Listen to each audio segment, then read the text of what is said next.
کو رحمت للعالمین اور رسول اور نبی بنا کر بھیجا تھا، اور فرمایا کل امتی یدخلون الجنہ، سارے کے سارے میرے امتی جنت میں داخل ہوں گے، الا من ابا، مگر جو انکار کرے۔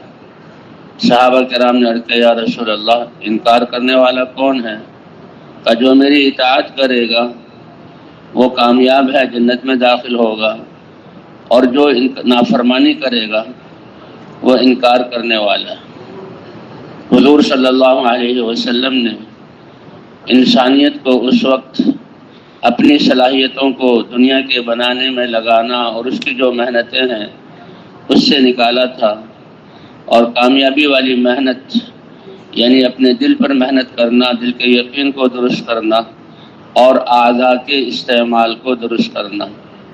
پاؤں کے ناخن سے لے کر سر کے بال تک یہ سارے اعضاء اللہ نے بنائے، اور ان اعضاء کو مجتمع کرنے کے لیے اور ان اعضاء کو کام کرنے کے لیے اللہ نے اپنا امر روح ڈالا۔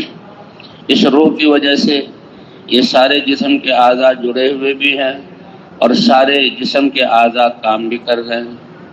انسان کہتا ہے کہ میں آنکھ سے دیکھ رہا ہوں، لیکن آنکھ کس چیز سے دیکھ رہی ہے؟ وہ اللہ کا امر ہے۔ میں زبان سے بول رہا ہوں، لیکن زبان کس چیز سے بول رہی ہے؟ وہ اللہ کا امر ہے۔ اسی طرح یہ کائنات جو چل رہی ہے اللہ کے دین کی وجہ سے، جیسے ہر انسان کے جسم میں اللہ کا امر روح ہے، جسم کے اعضاء جڑے ہوئے بھی ہیں اور اپنا اپنا کام بھی کر رہے ہیں، تو اس کائنات کی روح اللہ کا دین ہے جو اللہ کے اوامر کا مجموعہ ہے، اور ان اوامر کا تعلق دنیا کے سارے شعبوں سے ہے۔ ان شعبوں میں وہ اوامر زندہ ہوں گے تو ان شعبوں کے فوائد انسانوں کو پہنچیں گے، اور وہ اوامر ان شعبوں سے نکل جائیں گے تو ان کا بگاڑ آئے گا۔ جیسے انسان کے جسم میں روح ہو تو سارے اعضاء کام کریں گے۔ آنکھ کا کام دیکھنا ہے، دیکھنے سے جو انسان فائدہ اٹھاتا ہے فائدہ اٹھائے گا۔ اگر روح نہ ہو تو آنکھ نہیں دیکھے گی، پھر دیکھنے کا فائدہ نہیں ہوگا۔ تو اسی طرح اللہ تعالیٰ نے اپنا یہ دین مرحمت فرمایا، اور اللہ نے حضرات انبیاء کرام کو انسانوں کی ہدایت اور رہبری اور رہنمائی اور درستگی کے لیے بھیجا، اور نبیوں کو ایک محنت دی، کیونکہ جس چیز پر محنت کی جائے، بنانے کے لیے، تعمیر کے لیے محنت کرنی پڑتی ہے، اور بربادی کے لیے تعمیر کی محنت کو چھوڑ دیا جائے تو وہ چیز خود بخود زوال کی طرف اور فنا ہو جانے کی طرف، ختم ہو جانے کی طرف چل پڑتی۔ آج اللہ نے انسان کو آخرت کے بنانے کے لیے پیدا کیا، اس کی محنت کے لیے، اس سے انسانیت غافل ہے، اور جس دنیا کو اللہ نے فنا کرنے کے لیے بنایا، ساری صلاحیتیں اس دنیا کو بنانے میں لگی ہوئی، اور یہ ناکامی کی نشانی ہے۔ فرمایا کامیاب کون ہے؟ کہ ان الذین آمنوا وعملوا الصالحات، جو ایمان لے آئے، اللہ کی ذات پر یقین کیا اور اللہ کے پہچان کر اللہ کے احکام کو مانا، اللہ کے دیے ہوئے جسم کے اعضاء کو بھی اللہ کے حکم کے مطابق استعمال کیا، جن کا بولنا بھی اللہ کے امر کے مطابق، جن کا سننا بھی اللہ کے امر کے مطابق، اور جن کا دیکھنا بھی اللہ کے امر کے مطابق، سوچنا اور ہاتھوں کی لین دین یہ بھی اللہ کے امر کے مطابق، اور پاؤں کا حرکت کرنا، یہ اصل انسان کا وہ سرمایہ ہے جس سرمایے سے انسان کی دنیا کی زندگی بھی بنتی ہے اور آخرت کی زندگی بھی بنتی ہے، اور یہ سرمایہ ہر وقت انسان کے ساتھ ہے۔ محل جو بنایا ہے اس کو لے کر سفر میں جائے تو ساتھ نہیں لے جا سکتا۔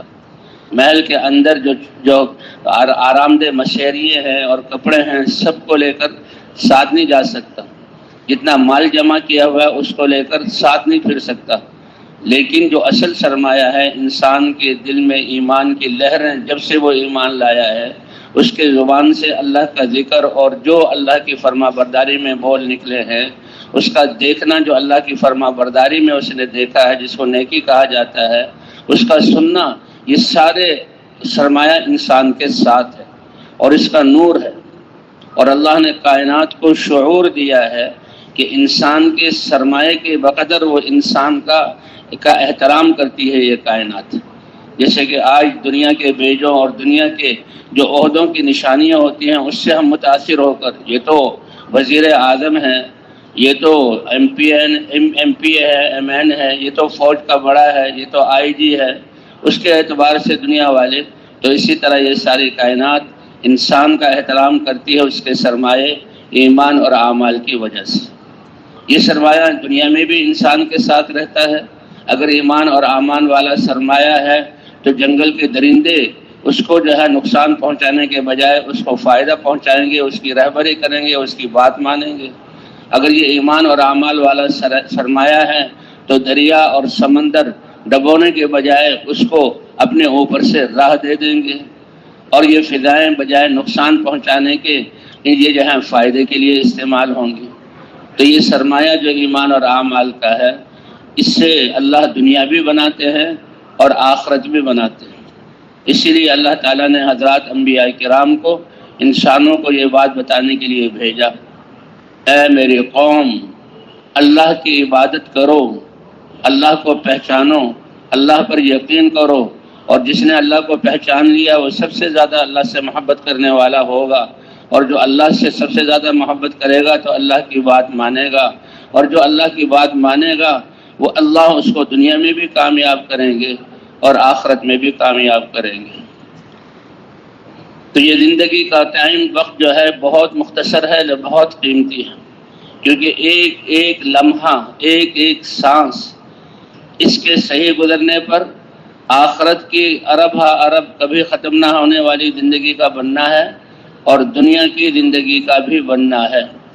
اور اس لمحات کے بگڑنے اور غفلت میں گزرنے، نافرمانی کے خود میں گزرنے پر آخرت بھی اس سے گئی اور دنیا بھی چلی جائے گی۔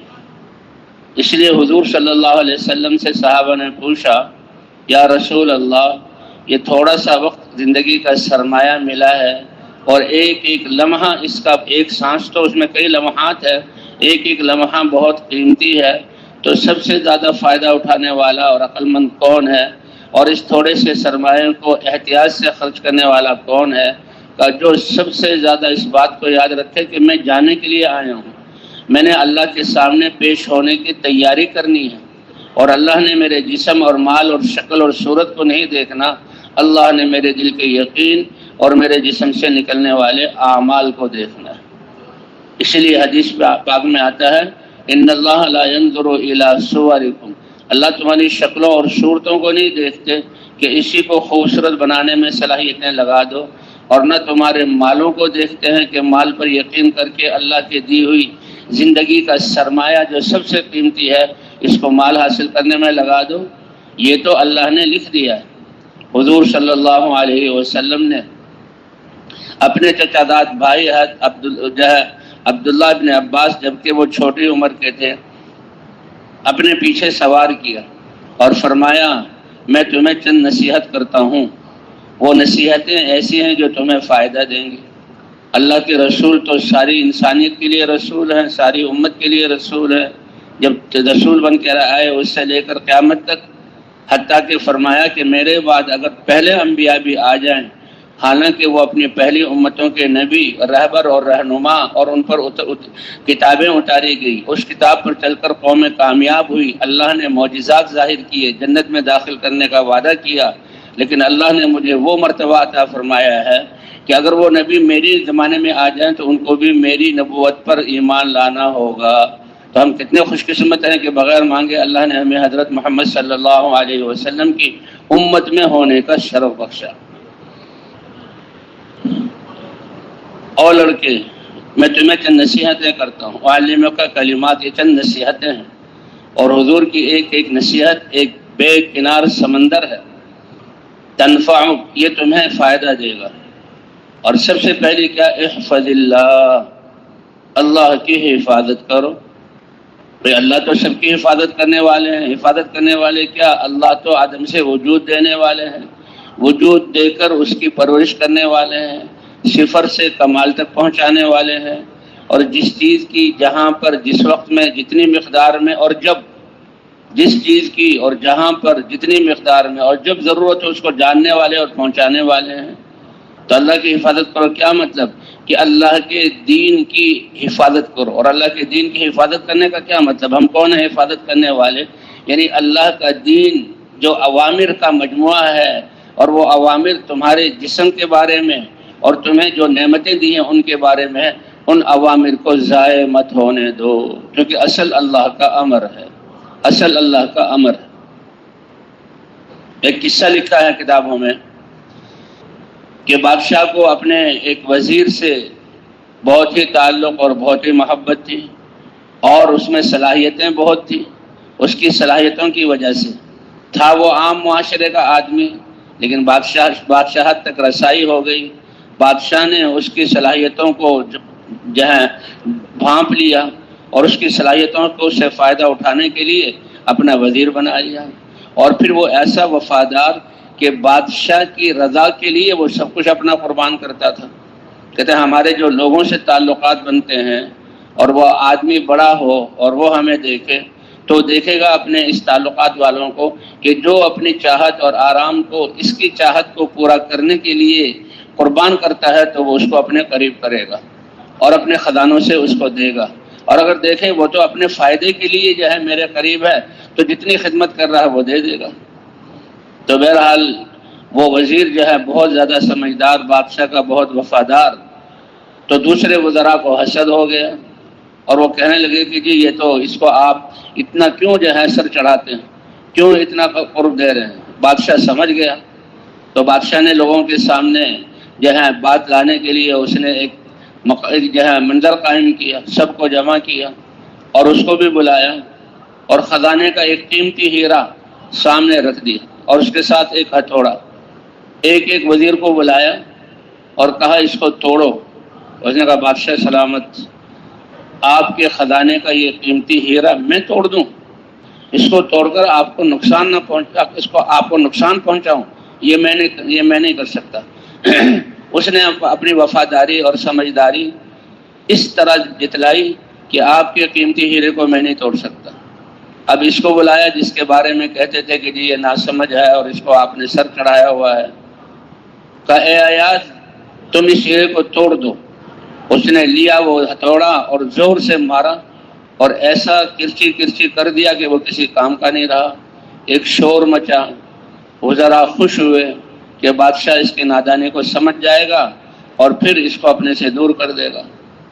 تو بادشاہ تو سمجھتا تھا، بادشاہ نے کہا او ایاز تم نے میرے اس قیمتی ہیرے کو کیوں توڑا؟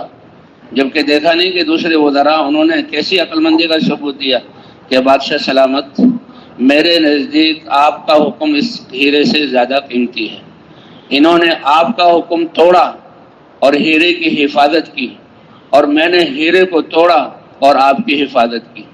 تو یہ تو دو انسانوں کے درمیان نسبت کا ایک صحیح واقعہ ہے، ایک اللہ کا امر ہے اور ایک ہم لوگ ہیں، اور ایک یہ دی ہوئی صلاحیتیں ہیں اور یہ دنیا کی نعمتیں ہیں۔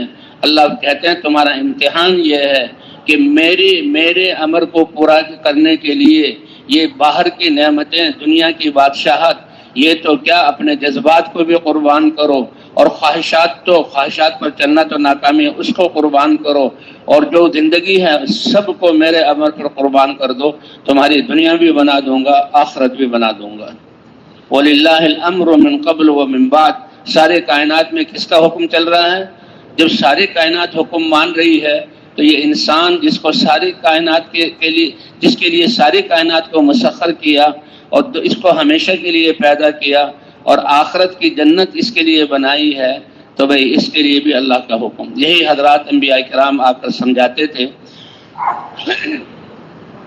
اور اس حکم کی عظمت بٹھانے کے لیے سب سے پہلے اللہ کی معرفت کے کلمے کی دعوت لے کر قوم میں پھرتے تھے۔ قوم وہ ہے جو کافر ہے، اللہ کا انکار کرتی ہے، یا مشرک ہے کہ اللہ کے ساتھ اپنے ہاتھوں کے بنائے ہوئے بت یا مخلوقات میں سے کسی کو بھی، حتیٰ کہ فرشتوں کو بھی اللہ کا شریک کریں تو یہ بھی کفر اور شرک ہے۔ لا الہ الا اللہ، ساری کائنات کے خالق اور مالک اور کرنے والی ذات کس کی ہے؟ اللہ کی ہے۔ تو حضرات انبیاء کرام اس کلمے کی دعوت جو اللہ کی معرفت کا کلمہ ہے، سب سے قیمتی کلمہ ہے، قیمت اس کی اس اعتبار سے کہ جو موسیٰ علیہ السلام کی حدیث میں ہے، اے موسیٰ، ساتوں آسمان، ساتوں زمینیں اور عرش معلیٰ سے لے کر تحت سراکت ساری کائنات ترازو کے ایک پلڑے میں رکھ دی جائے اور لا الہ الا اللہ دوسرے پلڑے میں رکھ دیا جائے تو لا الہ الا اللہ کا پلڑا بھاری ہو جائے گا۔ یہ تو دنیا کی چھوٹی چھوٹی بادشاہتوں اور تھوڑی تھوڑی نعمتوں پر انسان رہن جاتا ہے، اپنی زندگی لگا دیتا ہے، ساتوں زمین اور آسمان اس سے زیادہ قیمتی کلمہ اللہ نے دیا ہے، تو کتنے سعادت مند ہیں ہم لوگ کہ اللہ نے ماؤں کی گودوں میں ہمیں یہ کلمہ عطا کیا۔ اس کلمے کا تقاضا کیا ہے کہ سب سے پہلے اپنے یقینوں کو بدلو۔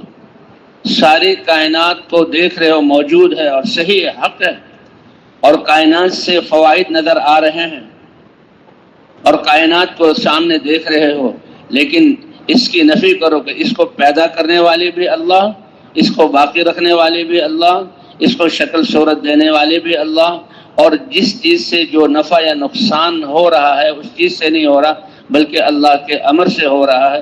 اس لیے حقیقی نفع دینے والے اور نقصان پہنچانے والے بھی کون ہیں؟ اللہ۔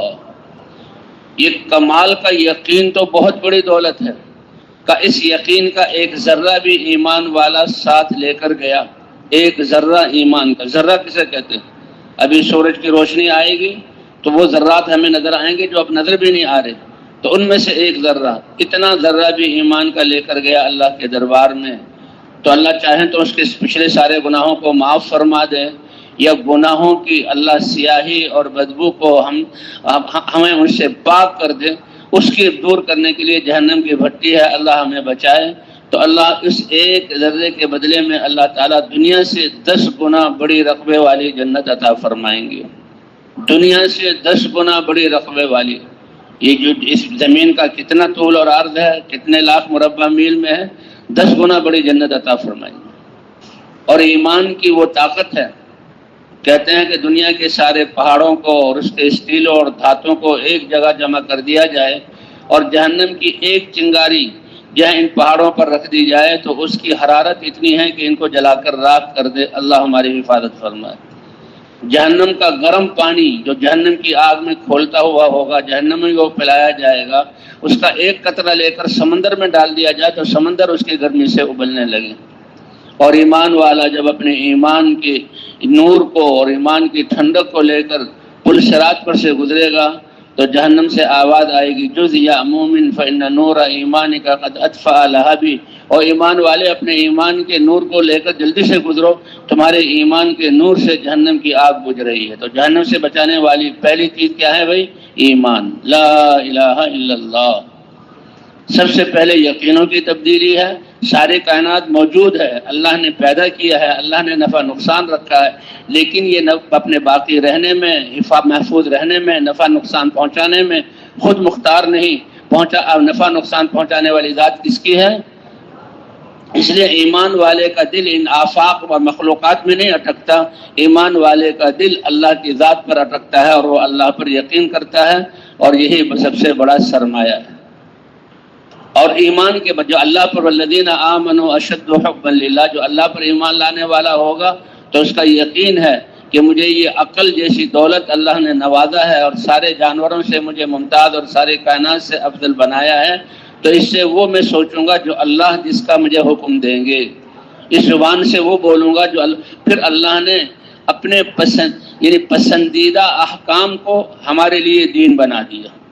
بولتا تو ہر ایک ہے، ہر ایک صبح سے شام تک زبان کو استعمال کرتا ہے، لیکن ایمان والا کتنا سعادت مند، وہ ایسے بولے گا جو اللہ کو پسند ہو۔ اور وہ کس نے بتائے؟ اللہ کے رسول نے اور قرآن نے، کہ کون سا بولنا اللہ کو پسند ہے۔ بتانے والے بھی اللہ کے رسول، اور بتانے والے کہاں سے؟ قرآن پاک سے۔ کتنا بڑا احسان ہے اللہ تعالیٰ کا کہ ہمیں یہ نعمت اسلام کی دولت سے نوازا ہے۔ اس پر ہر وقت شکر گزار رہنا، اس کا استحضار، اسی لیے کہتے ہیں الحمدللہ الذی ہدانا للاسلام، اللہ کا شکر ہے کہ اللہ تعالیٰ نے ہمیں اسلام جیسی نعمت عطا فرمائی ہے کہ ہر وقت، ہر آن، ہر گھڑی کہ اللہ نے، یہ اللہ کا حکم ہے اور ہر چیز کے بارے میں۔ قرآن پاک میں ایک آیت ہے جو سب سے بڑی آیت ہے، اور وہ ہے الیوم اکملت لکم دینکم واتممت علیکم نعمتی ورضیت لکم الاسلام دینا۔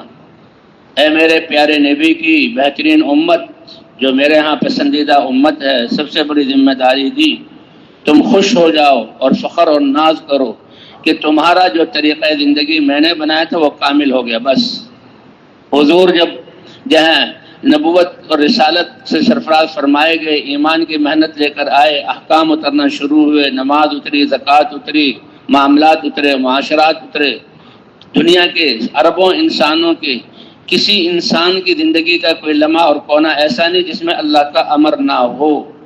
کوئی یہ نہیں کہہ سکتا کہ میں ایسی جگہ پر ہوں، میں ایسے حال میں ہوں، ایسے زمانے میں ہوں کہ میرے لیے اللہ قرآن اور حدیث سے رہنمائی نہیں، ایسا ہو نہیں سکتا، کیونکہ اللہ فرما رہے ہیں تمہارا دین تمہارے لیے کامل کر دیا، اور جب کامل ہے تو یہ اللہ کی بہت بڑی نعمت ہے۔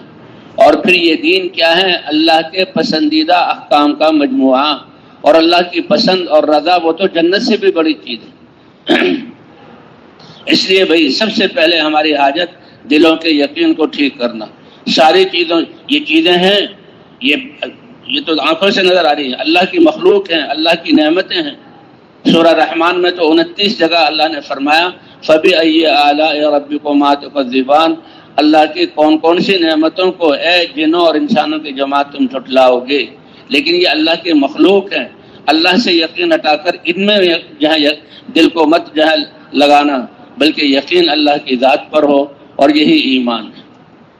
اور اس کے بعد اللہ تعالیٰ نے نماز جیسی عبادت عطا فرمائی، اللہ اکبر۔ اللہ نے ساری زندگی عبادت کے لیے پیدا کی۔ ایمان والا ہر وقت اللہ کے امر کو دیکھتا ہے، نبی کے طریقوں کو دیکھتا ہے، خوشی ہو، شادی ہو، بیاہ ہو، اور جو ہے کوئی لین دین ہو، اسی طرح غمی ہو، اس میں اللہ کے امر کو دیکھتا ہے اور نبی صلی اللہ علیہ وسلم کے طریقے پر پورا کرتا ہے۔ تو ہماری تو ساری زندگی جو ہے یہ بڑی قیمتی اور بڑی جو ہے شرافت اور کرامت والی ہے کہ اللہ نے ہمیں اپنی عبادت کا حکم دیا۔ تو اے امت محمدیہ، تمہارا دین ہم نے کامل کر دیا۔ وَرَضِيتُ لَكُمُ الْإِسْلَامَ دِينًا، اور دین اسلام وہ اللہ کے پسندیدہ احکام، یہی انسان کا اصل سرمایہ ہے۔ اسی کے لیے حضرات انبیاء کرام آتے تھے اور اس کلمے کی دعوت کو لے کر پھرتے تھے۔ تو اس یقین کو بنانے کے لیے ایک تو دعوت ہے، اور دعوت اللہ نے ہماری ذمہ داری بنائی۔ اختیار نہیں ہے کہ بھئی دعوت دو یا نہ دو، نہیں، کہا قُلْ هَٰذِهِ سَبِيلِي أَدْعُو إِلَى اللَّهِ عَلَىٰ بَصِيرَةٍ أَنَا وَمَنِ اتَّبَعَنِي وَسُبْحَانَ اللَّهِ وَمَا أَنَا مِنَ الْمُشْرِكِينَ۔ آپ کہہ دیجئے اے پیارے نبی، اپنی امت کو، میرے بندوں کو بتلا دیجئے، یہ ہے میری زندگی کا راستہ اور مقصد، اس پر زندگی کا ایک ایک لمحہ، اللہ کے رسول کی زندگی کتنی قیمتی ہے، اللہ اکبر۔ یہ ہے میری زندگی کا راستہ اور مقصد، جس پر زندگی کو لگاؤں گا، اللہ کی پہچان کرواؤں گا، اللہ کی طرف بلاؤں گا، اللہ کے سامنے جھکاؤں گا، اور جس نے میری اتباع کی اس کی زندگی کا مصرف بھی یہی ہے۔ اس لیے کہتے ہیں جان اور مال اور صلاحیتوں کا سب سے بڑا مصرف اور میدان اعلاء کلمت اللہ، اللہ کے کلمے کو بلند کرنا۔ لوگ ساری مخلوقات، انسانوں کو، جنات کو اللہ کی پہچان کروانا، اور اللہ کی پہچان کروا کے اللہ کے سامنے جھکانا اور آخرت کی تیاری کے لیے آمادہ کرنا، یہ ہے سب سے بڑا اونچا مقصد، سب سے بڑا اونچا کام، کیونکہ اس کے لیے اللہ نے نبیوں کو بھیجا۔ لیکن پہلے انبیاء کرام، ان کا دائرہ نبوت محدود زمانے اور علاقے اور وقت کے اعتبار سے، زمانے اور علاقے کے اعتبار سے، لیکن حضرت محمد صلی اللہ علیہ وسلم کو سارے انسانوں کے لیے اللہ نے اور جنات کے لیے رسول اور نبی بنا کر بھیجا۔ وَمَا أَرْسَلْنَاكَ إِلَّا كَافَّةً لِلنَّاسِ بَشِيرًا وَنَذِيرًا، ہم نے تو سارے انسانوں کے لیے احکام کے ماننے پر اللہ کے انعامات اور جنت کی نعمتوں کی بشارت دینے والا بنا کر، اور نافرمانی کرنے پر جو خطرات اور ہلاکتیں اور جو ہے مصیبتیں دنیا اور آخرت میں متوجہ ہوں گی، اس سے ڈرانے والا۔ انبیاء کا ڈرانا، دعوت والوں کا ڈرانا، یہ فائدے والا ڈرانا ہے۔ بھئی جو راستہ تم نے اختیار کیا ہے اس میں یہ خطرات ہیں، ان خطرات سے بچنے کے اسباب کر کے جانا تاکہ سلامتی کے ساتھ پہنچو، یہ ہے تجھے بشارت دینا اور ڈرانا۔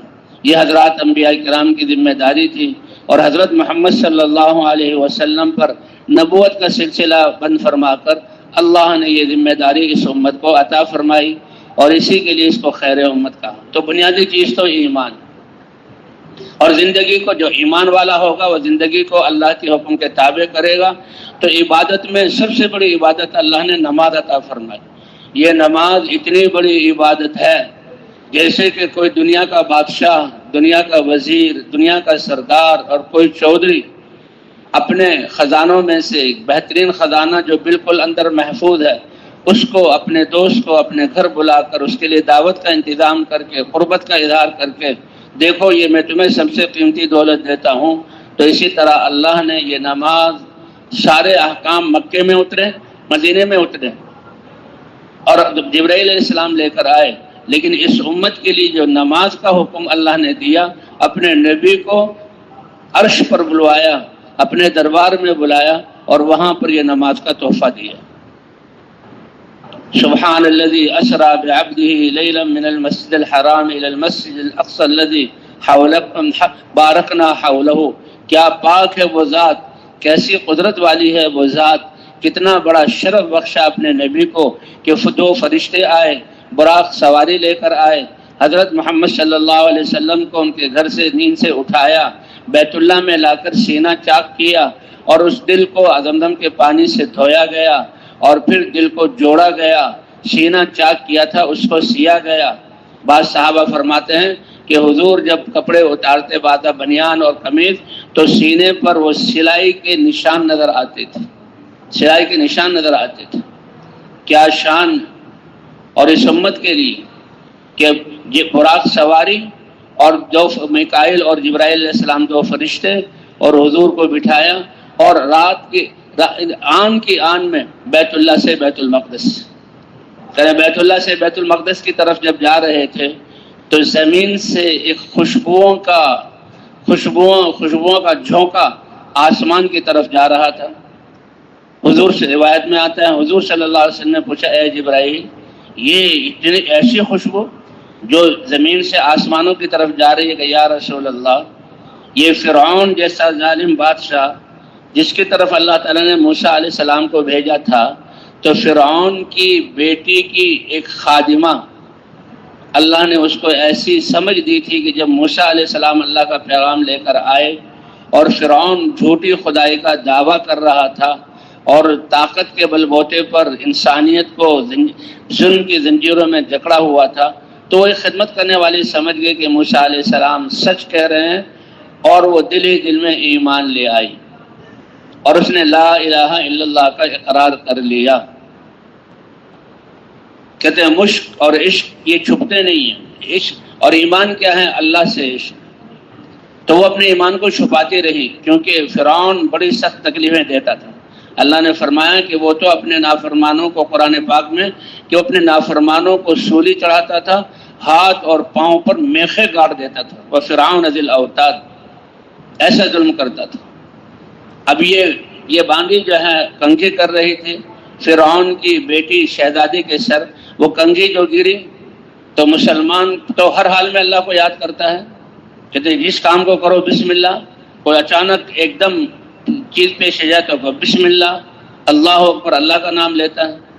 تو اس نے جب کنگھی کری، کنگھی اٹھانے کے لیے اس نے بسم اللہ کہا، اس نے کہا یہ اللہ کون ہے جس کا نام تم لے رہی ہو؟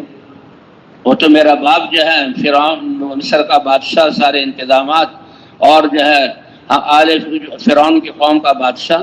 اس نے کہا تمہارے باپ کی بادشاہ تو جھوٹی اور یہ دھوکہ ہے، ایمان اصل تو اللہ کی ذات ہے، اس پر میں وہ بات کھل گئی، فرعون تک بات پہنچی۔ فرعون بڑے غصے میں آیا اور اس عورت کو کہ تم میرے علاوہ کسی اور کو الہ مانتے؟ کہ ہاں، موسیٰ علیہ السلام جس اللہ کی طرف بلا رہے ہیں وہ اللہ کا، میں تمہیں سزا دوں گا۔ کہ جو سزا دوں، اب پتہ لگ گیا جو سزا دوں۔ تو اس کو بھی بلایا، اس کے بچوں کو بھی بلایا، اس کے جو ہے خاوند کو بھی بلایا اور لوہے کی تختیاں آگ میں جو ہے تپا کر اس کے ذریعے سے ان کو جو ہے شہادت، ان کو شہادت ہو گئی، ان مل گئی، ان کو اس نے قتل کیا۔ فرمایا اس عورت نے کہا تھا اے فرعون ہمارے جسم کے جو اجزاء راکھ بن جائے اس کو ایک ہی جگہ دفن کر دینا۔ تو فرمایا کہ اس جگہ سے یہ خوشبو اٹھ رہی ہے جو جنت کی طرف جا رہی ہے، جنت کی طرف جا رہی ہے۔ تو اس طرح اللہ تعالیٰ نے حضرات انبیاء کرام کو بھیجا اور اس کلمے کو دعوت کو لے کر آئے، اور پھر یہ نماز حضور صلی اللہ علیہ وسلم کو نماز کے لیے آسمانوں پر بلایا۔ حضور صلی اللہ علیہ وسلم معراج کا واقعہ بیان ہو رہا ہے تو مسجد اقصیٰ میں آئے اور مسجد اقصیٰ سے پھر ساتوں آسمانوں میں، ہر آسمان پر کسی نہ کسی نبی سے ملاقات ہوئی۔ آسمان پر جبرائیل علیہ السلام رکتے تھے، آسمان کا دروازہ کھٹکھٹاتے تھے۔ جو دربان ہیں اور وہ دروازے کیا ہیں اس کی شان اللہ ہی جانتا ہے، اور یہ حدیثوں میں صاف موجود ہے۔ کہ کون ہے؟ کہ جبرائیل۔ کون ساتھ ہے؟ کہ محمد صلی اللہ علیہ وسلم۔ بلوایا گیا ہے اللہ کی طرف سے کہ ہاں، دروازہ کھلتا تھا۔ تو کہیں موسیٰ علیہ السلام سے ملاقات ہو رہی، کہیں ہارون علیہ السلام سے ملاقات ہو رہی، کہیں عیسیٰ علیہ السلام سے ملاقات ہو رہی، کہیں عیسیٰ جو ہے وہ زکریا علیہ السلام سے ملاقات ہو رہی، کہیں ابراہیم علیہ السلام سے ملاقات ہو رہی، اور اللہ کے دربار میں پیش ہوئے۔ اور ایک مقام ایسا آیا کہ جبرائیل بھی رک گئے، پھر اللہ نے اپنی قدرت سے اپنے نبی کو اپنے دربار میں بلایا۔ کتابوں میں لکھا ہے حضور صلی اللہ علیہ وسلم نے فرمایا اے جبرائیل یہاں کیوں رک گئے، اب آگے کیوں نہیں آتے؟ کہا اب تو اللہ کے انوارات اور تجلیات کی وہ شعائیں ہیں کہ جبرائیل باوجود فرشتہ ہوتے ہوئے اگر میں اوپر بڑھوں گا تو جل کر خاک ہو جاؤں گا۔ پھر اللہ نے اپنے دربار میں بلایا، اور اللہ کے نبی کے درمیان یہ قرب اس وقت بھی حضور صلی اللہ علیہ وسلم نے اپنی امت کو یاد رکھا۔ آج اس نبی کو اور اس نبی کی سنت اور اس نبی کے دین کو ہم نے بھلا دیا ہے، جو دنیا میں راتوں کو بھی اس امت کے لیے روتے تھے اور دن میں بھی اپنے دنوں کو اس امت کے ہدایت کے لیے خرچ کرتے تھے، اور اللہ نے عرش پر بلایا تو بھی اس امت کو نہیں بھولے۔ اور قیامت کے دن بھی جب نفسا نفسی کا عالم ہوگا، ہر نبی کہے گا میں تمہاری سفارش آج اللہ کے دربار میں نہیں کر سکتا، نفسی نفسی۔ آدم علیہ السلام کے پاس آئیں گے، نوح علیہ السلام کے پاس آئیں گے، ابراہیم علیہ السلام کے پاس آئیں گے، عیسیٰ علیہ السلام کے پاس آئیں گے، ہر ایک کو فکر لگی ہوگی نفسی نفسی۔ اور پھر حضرت محمد صلی اللہ علیہ وسلم کے پاس آئیں گے، اور حضور صلی اللہ علیہ وسلم اللہ کے دربار میں سجدہ کریں گے، اور پھر اللہ کے تعریف کے کلمات کہیں گے، اور اس امت کی سفارش کریں گے، اس امت کی سفارش کریں گے۔ تو وہاں اللہ تعالیٰ نے اس امت کو یہ 50 نمازیں دی۔ موسیٰ علیہ السلام کے کہنے پر اللہ یہاں بار بار جانا ہوا، اور 5 نمازیں رہ گئیں، اور یہ امت کے لیے 5 نمازیں لے کر آئے، اور یہ اعلان ہوا کہ نمازیں 5 پڑھیں گے اور اللہ تعالیٰ اجر 50 نمازوں کا عطا فرمائیں گے۔ اس لیے بھائی یقین کو بنانے کے لیے یہ ایمان کی دعوت کلمہ لا الہ الا اللہ ہے، اور زندگی کو عبادات پر لانے کے لیے، اور جتنا عبادات زیادہ ہوں گی، اعمال ہوں گے، اس سے ایمان بڑھے گا۔ جیسے آدمی اپنی صحت کو برقرار رکھتا ہے تاکہ وہ کھانا جسے قوت ملے اور زندگی چلے، تو اس کھانے کو کھا کر میں ہضم کر سکوں، اور کھانا اس لیے کھاتا ہے کہ قوت برقرار رہے۔ کھانا نہیں کھاؤں گا تو قوت جو ہے کمزور ہو جائے گی، پھر کھانے کو ہضم کرنے کا جو ہے نظام بگڑ جائے گا۔ تو اسی طرح بھائی ایمان کو بنانا اعمال کے ذریعے، اور جتنا ایمان مضبوط ہوگا اتنے ہی اعمال میں قوت آئے گی۔ تو اصل بنیاد ایمان ہے، اور ایمان ہی کی وجہ سے انسان کی قیمت بنتی ہے اور اس کا عمل قیمتی بنتا ہے۔ یہ ایمان تو اتنی بڑی چیز ہے کہ قرآن پاک میں اللہ نے فرمایا ان اللہ اشترى من المؤمنین اموالهم وانفسهم بان لهم الجنہ، کہ انسان نے یہ ایمان لا الہ الا اللہ سے ایک عہد ہے، اللہ سے ایک معاملہ ہے۔ کس چیز کا؟ اے اللہ میری پوری زندگی کا ایک ایک لمحہ، اور جسم کا ایک ایک روواں، اور جسم کی ایک ایک صلاحیت میں تیرے حکم پر لگاؤں گا۔ یہ اتنا بڑا کہ گویا اس نے اللہ اپنے جسم کو اللہ کی رضا کے لیے بیچ دیا۔ فرمایا عقل مند وہ لوگ ہیں جو دنیا کو بیچیں اور آخرت کو خرید لیں، یہ کامیابی والی تجارت ہے۔ بے وقوف ہیں وہ لوگ کہ دنیا کی دی ہوئی صلاحیت کو دنیا کے خریدنے کے لیے لگا دیں۔ فما ربحت تجارتهم، یہ بالکل ناکام اور جو ہے دیوالیہ والی ان تجارت کی۔ وما كانوا مهتدين، یہ راہ پانے والے نہیں بلکہ گمراہ اور بھٹکے ہوئے تھے۔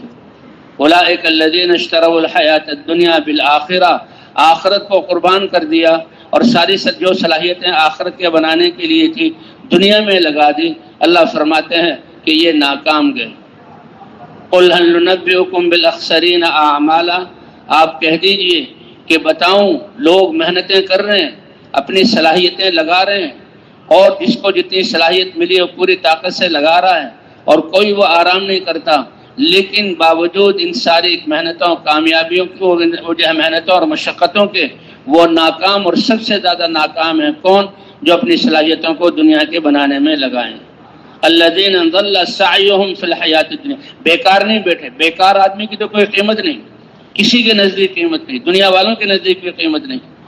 وہ جو محنت کرنے والے کہ بہت زیادہ محنت کی لیکن محنت غلط تھی، محنت غلط تھی۔ بالاخسرین اعمالا الذین ضل سعیہم، ان کی محنت بیکار گئی۔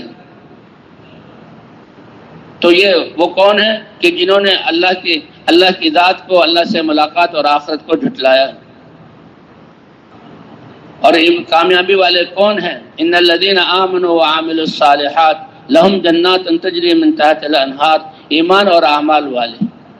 تو ایمان بنیادی چیز ہے، اور پھر ساری زندگی کو عبادات والا بنانا، اور عبادات میں نماز ایسی عبادت ہے کہ جس کی وجہ سے انسان کو پوری زندگی میں عبادت کو اپنانا آسان ہو جاتا ہے، کیونکہ نماز میں انسان 5 دفعہ نماز اور سب چیزوں کو چھوڑ کر مسجد میں آتا ہے اور اللہ کے سامنے کھڑا ہوتا ہے۔ کہتے مسلمان جب نیند سے اٹھتا ہے اور نیند سے اٹھنے کی دعا پڑھتا ہے اور بسم اللہ پڑھ کر وضو شروع کرتا ہے، اسی وقت سے اللہ کی طرف سے انعامات شروع ہو جاتے ہیں۔ وہ وضو کرتا ہے تو ہر وضو کے دھونے پر اس وضو میں جو ہے خواہشات اور نافرمانیوں کے دھبے اور بدبو ہے وہ صاف ہوتی ہے، اور وضو کے عمل کا نور آتا ہے اور خوشبو اس میں پیدا ہوتی کہ تم قیامت میں ایسے پیش کیے جاؤ گے کہ تمہارے چہرے نور کی وجہ سے چمک رہے ہوں گے، اور تمہارے ہاتھ کوہنیوں تک اور پاؤں پنڈلیوں تک یہ چمک رہے ہوں گے وضو کرنے کی وجہ سے۔ غرم محجلین۔ صحابہ کرام نے عرض کیا یا رسول اللہ، قیامت میں انبیاء اپنی امتوں کے ساتھ ہوں گے، نبی نے اپنی امت پہ محنت کی اور قیامت میں وہ پہچانیں گے، آپ کی نبوت تو قیامت تک آنے والا زمانہ، اور یہ جو بعد میں آنے والی امت ہے آپ اس کو کیسے پہچانیں گے؟ حضور صلی اللہ علیہ وسلم نے عجیب مثال دی، فرمایا کہ بتاؤ ایک بہت بڑا میدان ہے، اس میدان میں گھوڑے بھرے ہوئے، مشکی رنگ کے گھوڑے ہیں، لیکن کچھ گھوڑے اس میں ایسے ہیں جن کا چہرہ اور چاروں پاؤں سفید ہیں، پنکلیان جسے کہتے ہیں، تو وہ اپنے گھوڑوں کو پہچانے گا نہیں۔ تو ایسی زبردست نشانی اللہ کے رسول نے بتائی ہر ایک کی سمجھ میں آنے والی۔ کہا آدم علیہ السلام سے لے کر مجھ تک 1.25 لاکھ جو انبیاء ہیں اور عرب ان کی امتیں ایک میدان میں جمع ہوں گی۔ اس زمین کو اللہ دوبارہ پیدا فرمائیں گے، نہ کوئی پہاڑ ہوگا، نہ ریت کا ٹیلا ہوگا، نہ کوئی مٹی کا ڈھیر ہوگا، یہ برابر زمین ہوگی اور تانبے کی ہوگی، اور سوا نیزے پر سورج ہوگا، اور سارے انسان موجود ہوں گے۔ اے اللہ کے رسول آپ، اور اللہ کا دربار ہوگا۔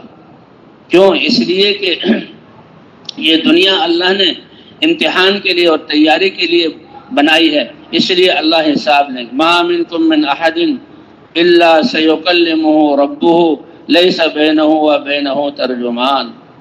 ایک کو اللہ بلائیں گے بغیر کسی واسطے کے، اے بندے انسان بنایا تھا، تیرے لیے دین اتارا تھا، اور آخرت تمہارے لیے بنائی تھی، بتاؤ آج کے لیے کیا کر کے لائے، آج کے لیے کیا کر کے لائے؟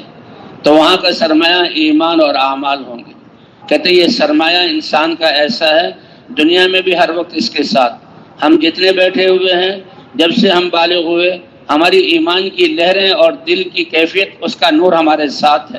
ہم نے جتنی نمازیں پڑھی ہیں اس کا نور ہمارے ساتھ ہے، ہم نے جن کی قرآن پاک تلاوت کی، اللہ کا ذکر کیا، اس کا نور ہمارے ساتھ ہے۔ ہم اللہ کے راستے میں، دین کے راستے میں چلے، اس کی مشقتیں ہمارے ساتھ ہیں، ایک عمل کا نور ہمارے ساتھ ہے، اور کائنات کو اللہ نے ایسا شعور دیا ہے کہ کائنات اس کو دیکھتی۔ صحابہ کرام کامل ایمان والے، کامل تقوی والے، اس لیے جنگلوں میں گئے تو جانوروں نے ان کے لیے جنگلوں کو خالی کیا، دریاؤں اور سمندروں پر آئے تو موجیں مارتے ہوئے پانی نے ان کو راستہ دیا، اور اگر آگ ان کے سامنے آئی تو آگ نے بھی ان کو تکلیف نہیں پہنچائی۔ حضرت ابوبکر صدیق رضی اللہ تعالیٰ عنہ کا زمانہ تھا، حضرت عمر رضی اللہ تعالیٰ عنہ مسجد نبوی میں تشریف فرما تھے۔ ایک اجنبی پردیسی شخص آئے کہ مدینے والوں میں سے نہیں تھے، تو حضرت عمر نے دیکھا وہ تو بڑے مہمان نواز، اور آنے والوں سے ملنا، اللہ کے رسول کے زمانے سے آنے والے وفود کا اکرام، استقبال، ان کا کرنے، صحابہ کرام ان کی گھٹی میں جو ہے ڈالا گیا تھا، جو کہ تھوڑی تھوڑی بات پر دوسروں کو قتل کر دینے والے اللہ نے کتنے اونچے اخلاق دیے کہ وفود جو اسلام میں آتے تھے ان وفود کو مدینہ منورہ لایا جاتا تھا، اور وہ مدینہ منورہ آ کر مدینے میں ان کو ٹھہرایا جاتا، مردوں کو مسجد میں، عورتوں کو گھروں میں، عملی طور پر ان کو دین سکھایا جاتا تھا۔ کتابیں نہیں تھی، لکھنا پڑھنا نہیں جانتے تھے، وضو کر کے سکھایا۔ حضرت علی نے کتنی دفعہ فرمایا آؤ میں تمہیں حضور صلی اللہ علیہ وسلم والا وضو کر کے دکھلاؤں۔ تو عملی طور پر مسجد نبوی میں دین سکھایا جاتا تھا۔ اب جب واپس جاتے تھے تو لوگ پوچھتے تھے کہ بھئی مدینے والوں نے تمہارے ساتھ کیا معاملہ کیا؟ تو وہ کہتے تھے کہ الانو لنا الفراش، اپنے بستروں میں سے اچھا بستر ہمیں دیا، اپنی ذات کو قربان کر کے ہمیں نرم بستر دیے۔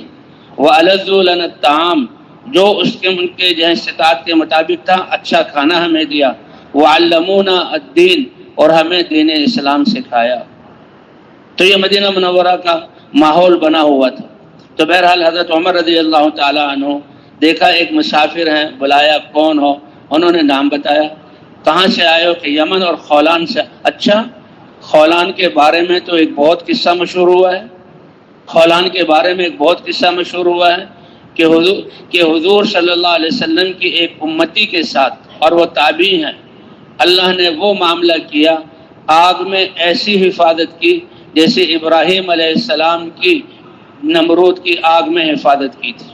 وہ تو بہت بڑی آگ تھی، اور اللہ کے نبی ہیں، اللہ نے آگ کو کب وہی معاملہ، تو یہ خود تھے، لیکن انہیں یہ نہیں کہا میں ہوں، کہ ہاں ایک آدمی کے ساتھ ایسا معاملہ ہوا، لیکن حضرت عمر بھی حضرت عمر تھے، سوالات جواب میں کہ تم وہی ہو، کہ ہاں، کہ کیا ہوا؟ کہ اس نے اسود عنسی ہے، اس نے نبوت کا دعویٰ کیا، اور مجھے جو ہے لوگ جو ہے وہ لوگ تو طاقت کو دیکھتے ہیں، جب اللہ کی ذات پر ایمان نہیں ہوگا تو پھر اندھیرے میں ہوں گے، گمراہی میں ہوں گے۔ لوگوں نے اس کو، چلو ایک محمد صلی اللہ علیہ وسلم اللہ کے رسول تھے، ایک ہمارے قبیلے سے آ گیا، جھوٹا تھا، اس پر ایمان لیا، میں تو ایمان والا تھا، میں نے انکار کیا۔ تو اس نے خود بلایا، ایک سردار ہے، طاقتور ہے، قوم اس کے ساتھ ہے، ہتھیار اس کے پاس ہیں، لیکن جس کے دل میں اللہ کی ذات کا یقین آ جائے تو کائنات کی ساری طاقت جمع ہو کر اس کے یقین کو متزلزل نہیں کر سکتی، اس کے بال کو بیگا نہیں کر سکتی۔ کہ تم محمد صلی اللہ علیہ وسلم کو اللہ کے رسول مانتے ہو؟ کہاں، وہ اللہ کے رسول ہیں، سچے رسول ہیں، اللہ نے بھیجا ہے۔ کہ میں دعویٰ کرتا ہوں میں اللہ کا رسول ہوں، میری بات کہ تمہاری بات تو سننے کے قابل بھی نہیں۔ بڑا جھنجھلایا، دوبارہ اس نے کہا وہی حضور صلی اللہ علیہ وسلم اللہ کے سچے رسول ہیں، تمہاری بات تو زبان پہ لانے کے قابل بھی نہیں۔ پھر تیسری دفعہ غصے میں آیا کہ آگ جلاؤ اس میں ڈالوں، تو وہ تو چلا گیا، آگ جلائی اس میں ڈالا، آگ نے ان کو جلایا ہی نہیں۔ لوگ اس کے پاس گئے اور ہاتھ جوڑے کہ دیکھو تمہاری نبوت کا جھوٹا ہونا ظاہر ہو گیا، آگ اس کو جلا نہیں رہی، تو لوگ تو اس کی بات مانیں گے۔ تو وہ آیا ہاتھ جوڑے کہ جاؤ یہاں سے چلے جاؤ۔ مدینہ منورہ پہنچے، حضرت عمر نے استقبال کیا، حضرت ابوبکر صدیق رضی اللہ تعالیٰ عنہ کے پاس لے گئے، وہ خلیفہ رسول تھے۔ حضرت ابوبکر صدیق نے سینے سے لگایا، مانکہ کیا، اور ایک طرف ابوبکر بیٹھے، ایک طرف عمر بیٹھے، اور بیچ میں اس کو بٹھایا اور کہا اللہ کا شکر ہے ہمارے بیچ میں وہ آدمی بھی حضور کا امتی بیٹھا ہے، صحابی نہیں ہے لیکن تابعی ہے، اور ایمان کی یہ کیفیت ہے کہ اللہ نے وہ معاملہ کیا جو ابراہیم علیہ السلام کے ساتھ کیا تھا۔ اسی طرح موسیٰ علیہ السلام اپنی قوم کو اللہ کا امر، اس لیے ایمان یہی ہے کہ ہمارا ہر قدم کا اٹھنا، ہاتھ کا ہلنا، ہماری خوشی اور غم یہ اللہ کے امر کی بنیاد پر ہو جائے، کیونکہ اللہ ہمارے خالق اور مالک ہیں، اور اللہ ہمارے رب ہیں، ارحم الراحمین ہیں، سب کچھ اسی کا ہے، جانا اس کی طرف لوٹ کر، تو بھئی کس کا حکم ماننا چاہیے؟ اللہ کا۔ اللہ کے امر کی بنیاد پر ایک فرد ہو اللہ کی مدد اس کے ساتھ ہوگی، ایک مجموعہ ہو اللہ کی مدد اس کے ساتھ ہوگی، ایک قبیلہ ہو اللہ کی مدد اس کے ساتھ ہوگی، پوری کی پوری امت ہو اللہ کی مدد اس کے ساتھ ہوگی، جو اللہ کے امر کو مان کر اس کو پورا کرنے والے۔ افراد کا قصہ بھی ہے، بڑے بڑے لوگوں کی بھی۔ حاجر علیہ السلام کا قصہ ایمان کی بنیاد پر ایسی جگہ پر رکی کہ سینکڑوں میل پیچھے انسانی آبادی اور نباتات اور زندگی کے آثار نہیں ہیں، اللہ کے امر پر رکے۔ اللہ نے کیسے جو ہے ان کے لیے اپنی قدرت کا اظہار کیا ان کے لیے، لیکن مجاہدہ آیا، قربانی آئی۔ یہ نہیں کہ ایمان پر رکی ہے اور ابراہیم علیہ السلام چلے گئے اور آسمان سے دسترخوان اترنا شروع ہو گیا۔ لو اے حاجر، تم مجھ پر ایمان لا کر میرے لیے رکی ہو اور تمہارا چھوٹا سا یہ بچہ ہے، چلو تمہیں پرواہ نہیں، تمہارے لیے بچے کے لیے دودھ بھی آئے گا اور تمہارے لیے کھانا بھی آئے گا۔ نہیں، اللہ نے آزمایا، جو اسباب تھے اس کو اختیار کیا۔ مشکیزے میں پانی تھا، پینا شروع کیا، ختم۔ اور تھیلے میں کھجوریں تھی، کھانا شروع کی، ختم۔ تو کچھ دے جو غذا سے دودھ بنا وہ بچے کو پلایا، تو پہلے خود بھوکی ہوئی، سینہ خشک ہوا، اب بچے کے منہ میں دودھ نہیں جا رہا۔ اور بچہ کتنا پیارا، نورانی اور کتنا عظیم بچہ ہے، کتنا عظیم بچہ ہے کہ جس کی پشت میں اللہ کے حبیب سید الانبیاء کا نور ہے، ان کی پشت ہے اور اللہ دیکھ رہے ہیں۔ لیکن اللہ انسانیت اور دیکھو میرے کیسے چاہے وہ بچہ ہو، چاہے وہ ایک عورت ذات ہو، اور کتنی بڑی ہستیاں ہیں۔ اے میرے بندو، میرے حکم پر انہوں نے کتنی قربانی کی، تم سے بھی میں مانگتا ہوں کہ میرے حکم پر اپنا سب کچھ لگا دو۔ انفقوا مما رزقناکم، اور دیکھو موت سے پہلے کا وقت ہے لگانے کا موقع۔ جب موت آئی، نہ بادشاہت مانگو گے، نہ زراعت مانگو گے، نہ وزارتیں مانگو گے، نہ جہاں باپ محلات مانگو گے، تم ایک سانس مجھ سے زیادہ مانگو گے اور ایک سانس بھی میں تمہیں عطا نہیں کروں گا۔ بغیر مانگے جو سانس دیے ہوئے ہیں اس کو میرے دین کے زندہ کرنے کے لیے لگا دو۔ زندگی کا سب سے بڑا مصرف نبیوں والی محنت، اور ہم تو حضرت محمد صلی اللہ علیہ وسلم نبیوں کے سردار جو ساری انسانیت کے، اس لیے ہم اس کا یقین کریں اور اس پر خوش ہوں کہ جو 7 ارب انسانیت موجود ہے، ایک امت مسلمہ ہے، 2 ارب انسانیت، ان کو بھی تقوی والی زندگی پر لانا، 5 ارب انسانیت ہے، ان کی ہمدردی خیرخواہی دل میں رکھنا اور ان کے لیے خیرخواہی چاہنا، ان کی ہدایت کے لیے اپنی زندگی کو لگانا، یہ اللہ نے ہماری زندگی کا مصرف بنایا ہے۔ لیکن جیسے شروع میں عرض کیا گیا کہ اللہ کے نبی جن میدانوں میں زندگی کی صلاحیتوں کو لگانے والا بنا کر گئے تھے صحابہ کو، آج ہم نے اس کو راستے کو چھوڑ دیا اور جن چیزوں دنیا کی محنتوں سے نکالا تھا، آج انسانیت دوبارہ اس پر آ گئی۔ لیکن اللہ کی یہ سنت ہے، اللہ جیسے جسموں کے رب ہے اور جسمانی تربیت کے لیے ہر 6 مہینے بعد چاول کی، گندم کی، ہر 2-3 مہینے بعد مکئی کی فصلیں اگاتے ہیں اور درخت اور پھل اور پھول اگاتے ہیں، ایسی ہی اللہ تعالیٰ جو ہے یہ انسانوں کی زندگی بنانے کے لیے ایک محنت کو شروع فرماتے ہیں۔ تو اس لیے تو اب ابراہیم حاجر علیہ السلام ہے، اللہ نے پھر کیسے ان کے لیے آب زمزم نکالا؟ تو قوم اور جو ہے کیا کہتے ہیں، قوموں کے لیے، ایک فرد کے لیے بھی، مجموعے کے لیے بھی، اور جو ہے پوری امت کے لیے بھی۔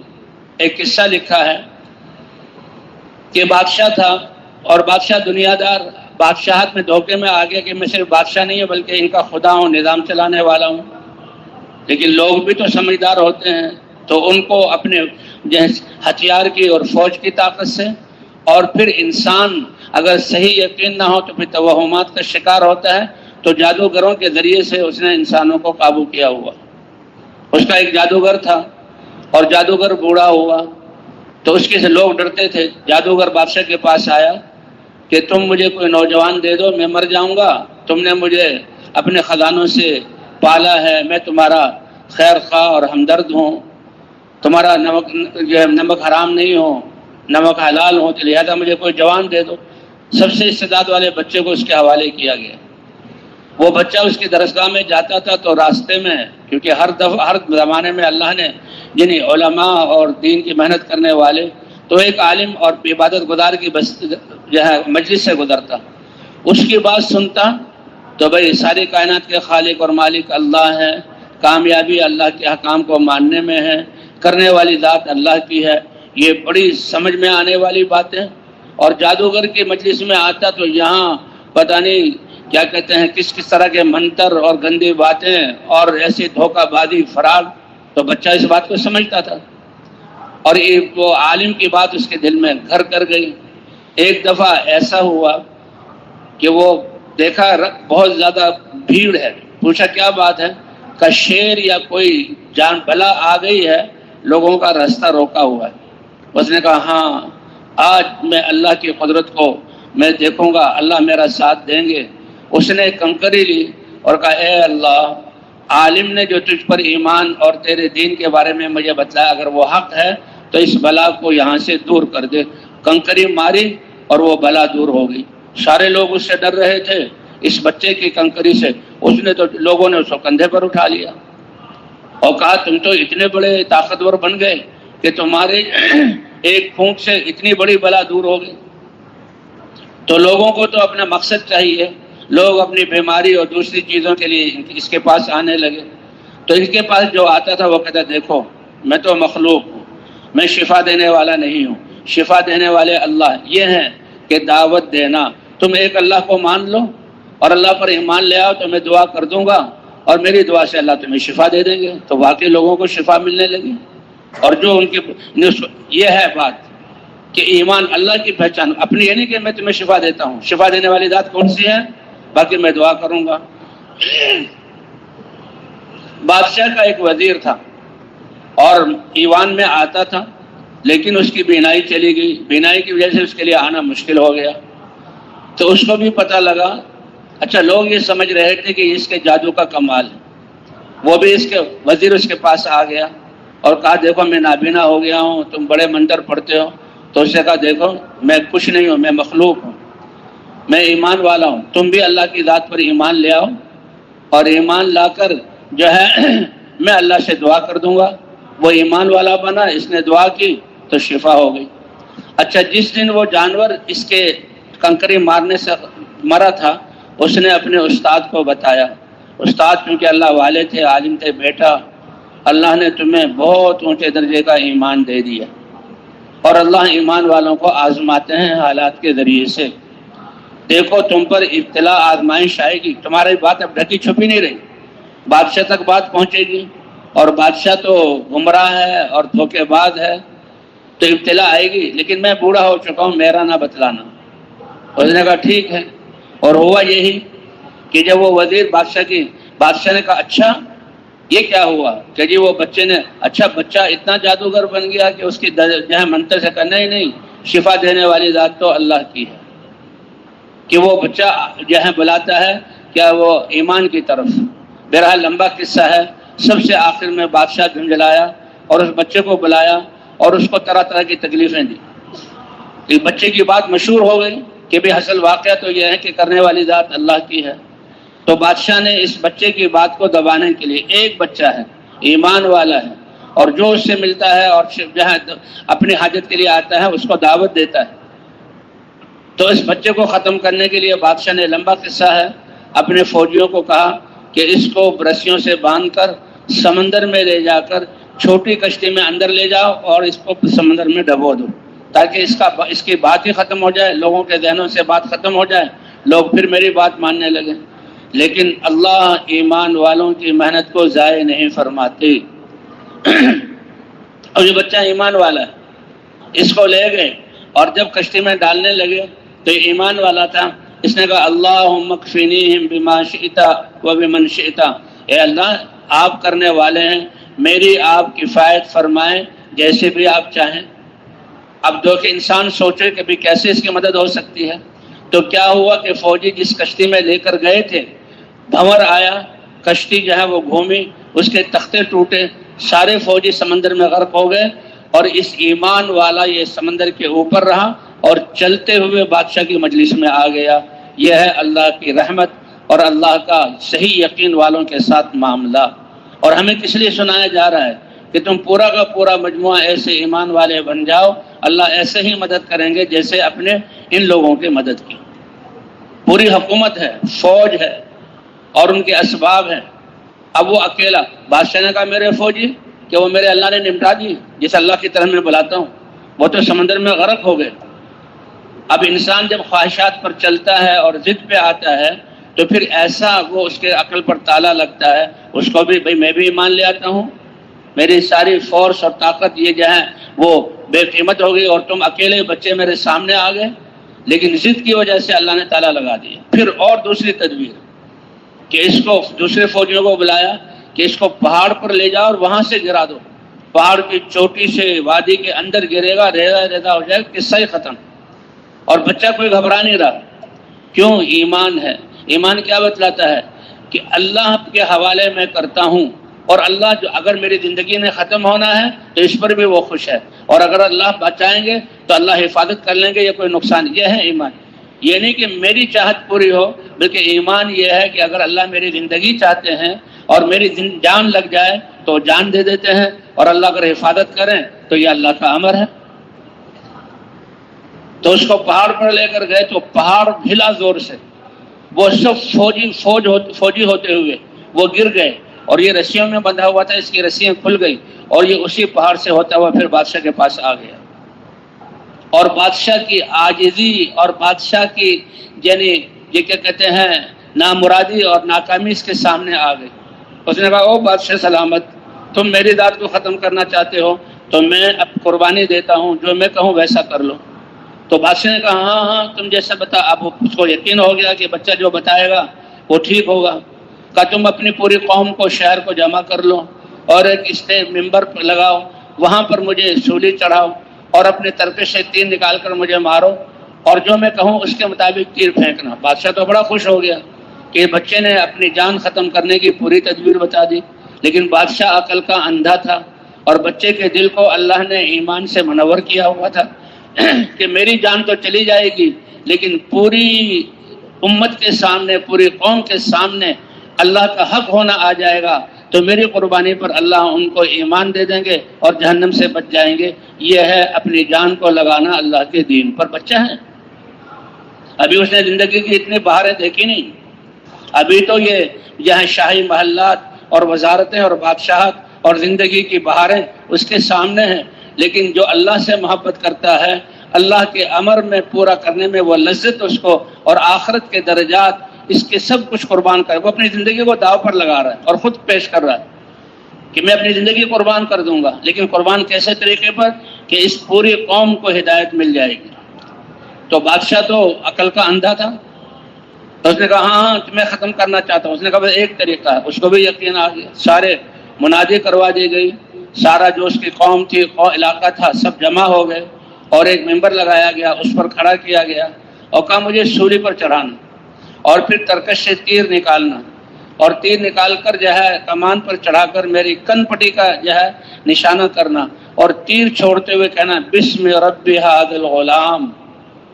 یہ اشارہ تھا، اب یہ نہیں سمجھ سکا، یہ اشارہ تھا کہ بادشاہ کی ساری تدبیریں، فوجوں کی ساری قوت، ہتھیاروں کا سارا کام بیکار ہے، میں اس بچے کو نقصان نہیں پہنچا سکا، لیکن آج اس لڑکے کے رب کے نام سے میں تیر مار رہا ہوں۔ تو اس نے ایسا ہی کیا، اور جو ہی کہا بسم رب ھذا الغلام، وہ تیر سنسناتا ہوا نکلا، اس کی کنپٹی کے اندر دماغ تک چلا گیا۔ بچے نے یوں ہاتھ رکھا، اپنی جان تو قربان کر دی، لیکن مجمع سے ایک چیخ اٹھی آمنا برب ھذا الغلام۔ بادشاہ تو اپنی بادشاہت میں جھوٹا ہے، تو نے فرار کیا، ہم سے دھوکہ کیا، یہ بچہ اس کا رب سچا ہے کہ اس کے رب کے نام سے تو نے اس کو ختم کیا۔ پوری کی پوری قوم اسلام میں داخل ہو گئی۔ یہ ہے قربانی دینا ہدایت کے لیے۔ اللہ نے اس امت کو اس قربانی کے لیے اللہ نے یہ قصے ذکر کیے ہیں، افراد کے بھی، قوموں کے بھی، ایک ایک فرد کے بھی، کہ کیسے قربانی کی، کیسے حاجر علیہ السلام نے قربانی کی، کیسے ابراہیم علیہ السلام نے قربانی کی، کیسے اصحاب کہف نے قربانی کی، کیسے اس بچے نے قربانی کی۔ اور انبیاء تو پھر انبیاء تھے۔ اور اے امت محمدیہ، تمہیں تو سارے انسانوں کی نفع رسانی کے لیے اور قربانی دینے کے لیے نکالا ہے۔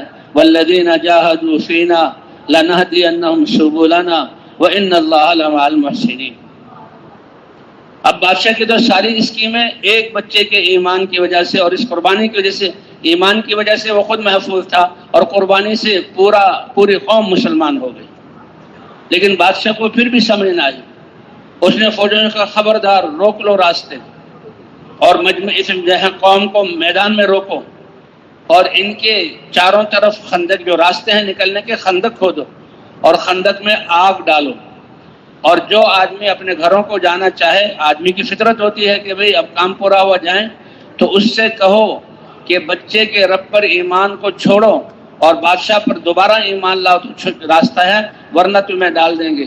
لیکن لوگوں نے نہیں مانا، بلکہ ایک لکھا ہے ایک عورت اپنے بچے کو ہاتھ میں لیے جب وہاں پہنچی تو فوجیوں نے کہا کہ بادشاہ پر ایمان لاؤ ورنہ آگ میں جاؤ، تو عورت تو ایمان لا چکی تھی، اس نے کہا نہیں۔ جب آگے بڑھی آگ کی تپش محسوس ہوئی اور اس کو احساس ہوا آگ میں جل جاؤں گی اور میرا بچہ جو ہاتھ میں ہے یہ بھی جل جائے گا، تو بچے نے کہا اماں تم جو ہے شک مت کرو اور جو ہے متزلزل مت ہو، یہ آگ نہیں یہ جنت ہے، اس میں داخل ہو جا، اپنے آپ کو اس میں ڈال دیا۔ تو بھائی یہ محنت حضرات انبیاء کرام کے ان کی محنت سے ایسے لوگوں کو ہدایت ملتی تھی، محنت کرنے والوں کی محنت سے ہدایت۔ آخر میں حضرت محمد صلی اللہ علیہ وسلم کو اللہ تعالیٰ نے سارے انسانوں کے لیے رسول اور نبی بنا کر بھیجا، خاتم النبیین بنایا اور دین اتارا، اور دین کی دعوت اللہ نے اس امت کو عطا فرمائی، اس لیے فرمایا تم بہترین امت ہو۔ ایمان جیسی دولت، ایمان کے بعد نماز جیسی عبادت، یہ نماز 5 دفعہ نماز پڑھنا یہ تو ایک بہانہ ہے ایک اللہ کے دربار میں آنے کا، اور اللہ کے نماز تو مومن کی معراج ہے، یعنی حضور صلی اللہ علیہ وسلم کو معراج کرایا گیا اللہ کے دربار میں حاضر کر کے، اور ایمان والا اللہ سے جہاں ہم کلامی کرنا چاہے، نمازی اللہ سے چپکے باتیں کرتا ہے، وضو کر کے آ جائے، مسجد میں آ جائے، صفوں میں کھڑا ہو جائے، اللہ کے سامنے ہاتھ باندھ لے۔ اس کا اکرام تو کھڑے ہو کر وضو کرنے سے شروع ہوتا ہے، اور ہر قدم پر ایک نیکی ملتی ہے، ایک درجہ بلند ہوتا ہے۔ جی ہاں، صحابہ کرام فرماتے ہیں کہ صحابہ میں سے ایک شخص تھے مدینے میں جن کا سب سے دور گھر تھا، اور وہ پیدل چل کر آتے تھے اور نماز میں پہلے پہنچتے تھے۔ تو سردیوں میں راتوں کا اندھیرا ان کو روکتا نہیں تھا، اور وہاں کی ہوائیں جو تلوار کی طرح کاٹتی تھی وہ ان کو روکتی نہیں تھی، مغرب میں، عشاء میں اور فجر میں، اور گرمیوں کی چلچلاتی دھوپ اور مدینے کے نشیب و فراز اور پتھر اور کانٹے اور جو ہے سانپ بچھو ان کو روکتے نہیں تھے، مسجد میں آتے تھے اور پیدل آتے تھے۔ اور یہ نہیں کہ اسباب نہیں ہے یا ناسمجھ ہے، سادات نہیں۔ تو بعض صحابہ نے کہا لو اشتریت حمارا، بھائی تم 5 نمازوں میں پہلے پہنچتے ہو، گھر تمہارا سب سے دور ہے، اور جو راستے کی مشقت تم اٹھاتے ہوئے آتے ہو، اگر تم گدھا خرید لو، گدھے پر سوار ہو جاؤ گے، گدھا ذرا تیز چلے گا اور تم تو ٹھوکریں کھانے سے اور جو ہے بہت سارے جو ہے کانٹوں سے، جھاڑیوں سے، بچھوں سے بچے ہوئے۔ اس نے کہا واہ، کیا مجھے کہہ رہے ہو؟ اللہ کے گھر کی طرف اللہ کی رضا اور ثواب لینے کے لیے میں گدھا خرید کر اپنی مشقت کم کر دوں؟ میں تو ہر قدم پر جو میری مشقت ہوتی ہے، سانس چڑھتا ہے، گرمی لگتی ہے، ٹھوکر لگتی ہے، کانٹوں سے الجھتا ہوں، اور پھر جو وقت دیتا ہوں، اس سب کی امید کرتا ہوں اللہ مجھے ثواب دیں گے۔ اللہ کے رسول نے کہا اے صحابی، تم سچے ہو اپنی اس نیت میں، اور ان سب چیزوں کا ثواب اللہ نے تمہارے لیے لکھ دیا۔ اسی لیے جو کہتے ہیں اللہ کے راستے میں پیدل چلو، بستر اٹھاؤ، تھک جاؤ، سانس چڑھے، پسینہ بہے، اللہ کے راستے کے غبار تمہارے جسم پر پڑے، یعنی غبار کا ایک ذرہ بھی تمہاری نیکی ہے، اور اللہ جنت کی مشک بنا کر تمہارے جسموں پر ڈالیں گے۔ اللہ کے دین کے معنی ہی بدلا ہے، دین کے معنی ہی بدلا ہے۔ تو انہوں نے کہا میں تو ان ساری چیزوں کا ثواب، اللہ کے رسول نے فرمایا یہ سارا ثواب تمہارے لیے لکھ دیا گیا۔ تو بھائی یہ کلمہ ایمان ہے، اس دعوت کے ذریعے یقین کو بنانا ہے، نمازوں کو بنانا ہے، نمازوں کے ذریعے اپنی زندگی، اللہ قرآن میں فرماتے ہیں رزق کا وعدہ ہے، اللہ کی مدد کا وعدہ ہے نماز پر۔ وَأْمُرْ أَهْلَكَ بِالصَّلَاةِ وَاسْتَبِرْ عَلَيْهَا نَحْنُ نَرْزُقُكَ وَالْعَاقِبَةُ لِلتَّقْوَى، اپنے گھر والوں کو نماز کا حکم کریے اور آپ خود بھی اس پہ جمے رہیے، رزق دینے والے تو ہم ہیں، اللہ رزق دینے والے ہیں۔ وَاسْتَعِينُوا بِالصَّبْرِ وَالصَّلَاةِ، اللہ کی مدد چاہو تو کس کے ذریعے سے؟ نماز۔ ایک تو ایمان تو ہر وقت کی کیفیت ہے ایمانی جو دل میں ہو، اور اللہ کے ذکر کے ذریعے سے اللہ کی یاد، اور پھر نماز دن میں 5 مرتبہ جو کسی حال میں بھی معاف نہیں، حتیٰ کہ انسان بیمار ہو اور بیمار کھڑے ہو کے نماز نہ پڑھ سکے تو بیٹھ کر پڑھے، بیٹھ کر نہ پڑھ سکے تو لیٹ کر پڑھے، ہوش ہے تو اشارے سے نماز پڑھی جائے، حتیٰ کہ حالت جنگ میں بھی نماز معاف نہیں۔ ایک عثفان جگہ ہے سعودیہ میں، وہاں حضور صلی اللہ، عثفان وہ جگہ ہے، بتایا انہوں نے کہ 90 انبیاء اپنے اپنے قبیلوں اور قوموں میں انہوں نے جو محنت کی، اور ان کی امت میں جو ایمان والے آئے تو ہر نبی اپنی امت کو لے کر بیت اللہ کے پاس آتا تھا، تو 90 نبی عثفان جگہ سے گزرے، تو اللہ کے رسول بھی وہاں تھے، اور حضور صلی اللہ علیہ وسلم صحابہ کے ساتھ تھے، کفار خالد بن ولید کافروں کی طرف تھے، اور کفار کا لشکر بھی وہاں تھا، یعنی آمنے سامنے جنگ کا منظر بن گیا، آمنے سامنے جنگ کا منظر بن گیا۔ تو دونوں جنگ کی تیاری کرتے، اللہ کے رسول یہ تو جنگ نہیں چاہتے تھے، یہ تو چاہتے دیکھو میں اللہ کی طرف بلاتا ہوں، میں اللہ کا رسول ہوں، اللہ کے اسلام کو قبول کر لو، کفر کو چھوڑ دو، اگر اس کو قبول نہیں کرتے تو جزیہ دے دو، اگر اس کو قبول نہیں کرتے جنگ کے لیے آمادہ ہو تو اللہ کی مدد ہمارے ساتھ ہے۔ تو جب یہ دونوں فوجیں آمنے سامنے تھی تو ظہر کی نماز کا وقت آیا، حضور صلی اللہ علیہ وسلم نے تمام صحابہ کو لے کر ظہر کی نماز پڑھی۔ اب نماز پڑھنے کے بعد اچھا کافر وہ اپنی تیاری میں تھے، تو خالد بن ولید کہتے ہیں ہمیں احساس ہوا کہ ہم نے بہت اچھا موقع ضائع کر دیا، کہ نماز میں تو سارے ہاتھ باندھے ہوئے ہیں اور اللہ کی طرف متوجہ ہیں، ہم اچانک حملہ کر کے نقصان پہنچا سکتے تھے، لیکن کیسے پہنچا سکتے تھے؟ جن کی حفاظت اللہ کرنے والا ہو، دنیا کی کائنات کی طاقت مل کر ان کے بال کو بیگا بھی نہیں کر سکتی۔ تو انہوں نے کہا کوئی بات نہیں، مسلمان تو 5 دفعہ نماز پڑھتا ہے، اور ابھی ان کی ایک نماز آنے والی ہے عصر کی جو ان کو اپنی اولادوں سے بہت محبوب ہے، کہ عصر اور فجر کی نماز، یہ دونوں نمازیں بہت اہم ہیں، بہت قیمتی ہیں، کیونکہ اس میں فرشتوں کی ڈیوٹی بدلتی ہیں۔ اگر 7 ارب انسانیت ہے تو 28 ارب فرشتے تو انسانوں کے اعمال کو لکھنے کے لیے، حالانکہ اللہ بھولنے والے نہیں ہیں۔ اللہ کہیں گے تم نے یہ کیا، یہ کیا، یہ کیا، انسان کا جسم گواہی دے گا، لیکن پھر بھی اللہ کی کرم نوازی کہ ہر انسان کے ساتھ 4 فرشتے 2 صبح کو اور 2 شام کو مقرر ہیں، ایک دائیں طرف والا فرشتہ، ایک بائیں طرف والا فرشتہ، جو زبان سے بولتا ہے، جس چیز کو دیکھتا ہے، جو بات سنتا ہے، اور جو ہاتھ سے لین دین کرتا ہے، اور جہاں قدم بڑھاتا ہے، ہر ایک عمل بنا کر لکھا جاتا ہے۔ زبان کا ایک بول اس کی قیمت 7 زمین اور آسمان کو ایک پلڑے میں رکھ دیا جائے، زبان کا ایک سبحان اللہ دوسرے پلڑے میں، تو سبحان اللہ کی قیمت زیادہ ہے 7 زمین اور آسمان سے۔ دنیا کے سکے اور جو دنیا کے اسباب ہم جمع کر رہے ہیں، ان سے ایک دفعہ فائدہ اٹھاتے ہیں، پیسے لے کر بازار میں جائیں، کپڑا خریدیں، گاڑی خریدیں، کھانا خریدیں، کچھ اور خریدیں، دکاندار کو دے دیا اور چیز لے کر آ گئے، اب دوبارہ اس سے وہ چیز نہیں لے سکتے۔ قربان جائیں، ایمان والے کا ایک دفعہ سبحان اللہ کہنا، اس سبحان اللہ کا فائدہ ہمیشہ ہمیشہ جنت کی نعمتوں کی صورت میں اللہ دیتے رہیں گے اور بڑھاتے رہیں گے، کیونکہ صرف اگر ایک ہی دفعہ بدلا ہو تو انسان کو تو بہت تھوڑی زندگی دی ہے، بہت مختصر اعمال ہیں، اس لیے اس کا بدلہ تو تھوڑا سا ہے، اور آخرت کی زندگی ہمیشہ کی ہے، اس لیے کہتے ہیں یہ زندگی ہے تو مختصر لیکن ہے بہت اہم۔ اس زندگی کے صحیح ہونے سے اللہ دنیا کی زندگی بھی عافیت والی بنائیں گے، اور پھر آخرت کی طرف منتقل ہونے میں مراحل ہیں۔ سب سے پہلا مرحلہ تو موت کا ہے، روئے سے روح کا نکلنا۔ چھری پھیرنے سے کٹنے سے کیوں تکلیف ہوتی ہے؟ کہ چھری پھیرنے سے عضو ایک دوسرے سے الگ ہو جاتا ہے، روح کا تعلق ختم ہوتا ہے، تو کتنی تکلیف ہوتی ہے۔ تو موت کتنی تکلیف والی چیز ہے، موت کتنی تکلیف والی چیز ہے۔ تو یہ روح یعنی موت کا آنا، آخرت کی طرف منتقل ہونا۔ تو بہرحال بھائی اللہ تعالیٰ نے ہمیں تو یہ آخرت کے جو یہ اعمال ہمیشہ ہمیشہ اس سے فائدہ اٹھایا جائے گا۔